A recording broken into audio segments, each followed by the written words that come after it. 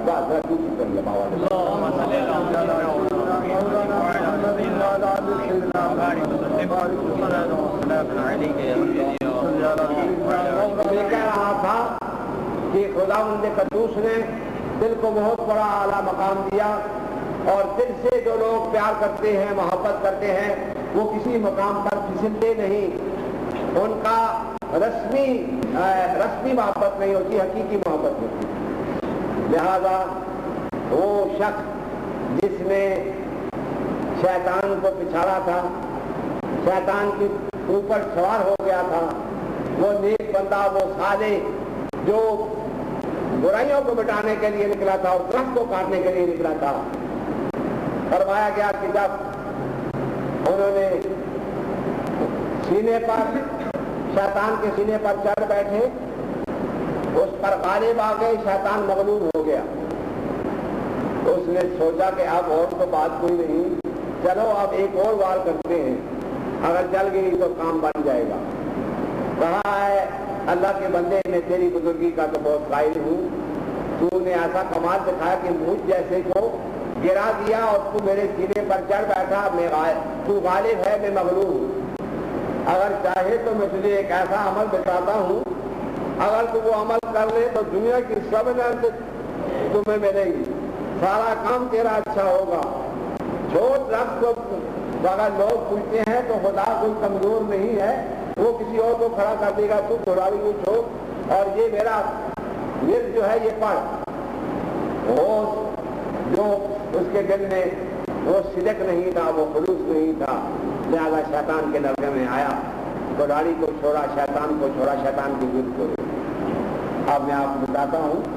شیطان کا ورد چند دنوں کا ہوتا ہے، شیطان کی دی ہوئی دولت چند دن کی ہوتی ہے، اور جس کے پاس شیطانی دولت ہے وہ کبھی بھی سکون پیدا نہیں کرے گی، وہ فتور پیدا کرے گی۔ جس جگہ میں شیطانی اور حرام دولت ہوگی وہ معاشرے میں پریشانی پیدا کرے گی، وہ ہر جگہ میں پریشانی پیدا کرے گی۔ اس لیے مولانا روم فرماتے ہیں، دولت دنیا، دنیا کی دولت سانپ بھی ہے اور تمہاری دوست بھی ہے، اگر اس کو غلط استعمال کرو شیطانی راستے میں تو یہ سانپ ہے، سانپ یقیناً ہلاک کرتا ہے، دولت بھی یقیناً ہلاک کرتا ہے۔ اس لیے آگے چل کر تھوڑا ایسا اس مجلس کو آگے لے سکتے ہیں۔ وہ درویش دلالی چھوڑی اور شیطان کا ورد دیا، ایمان سے بھی خارج ہو گیا، دین سے بھی خارج ہو گیا، وہاں جا کر اس غار میں اس نے پڑھنا شروع کیا، چند دن کے بعد اس کے بعد دنیا کی کوئی دولت آئی، دنیا کا نعمت اس کے پاس آئی، پھر وہ ختم ہو گئی۔ پھر اس نے کہا چلو آج پھر اس دوست کے ساتھ جس نے مجھے یہ ورد دیا ہے گھراڑی لے کر چلتے ہیں درخت کو کاٹنے کے لیے، آج پھر اس سے لڑائی کریں گے، اور لڑائی سے آج پھر اس کو پچھاڑیں گے اور دگنی دولت بنا لیں گے، دگنے پیسے بنا لیں گے۔ آپ کو معلوم ہے کہ پیران اعظام کے مرید جو ہوتے ہیں وہ پیروں سے اس طرح وابستہ ہوتے ہیں کہ پیر صاحب ہمیں کوئی عمل بتائیں، ہمارے مسئلے کی نیچے سے پیسے لیتے، حالانکہ کوئی بھی میرا خیال میں کامرین کا یہ شیوا نہیں، کامرین کا شیوا اگر کرنسی آ جائے تو کہاں سے آئے گی؟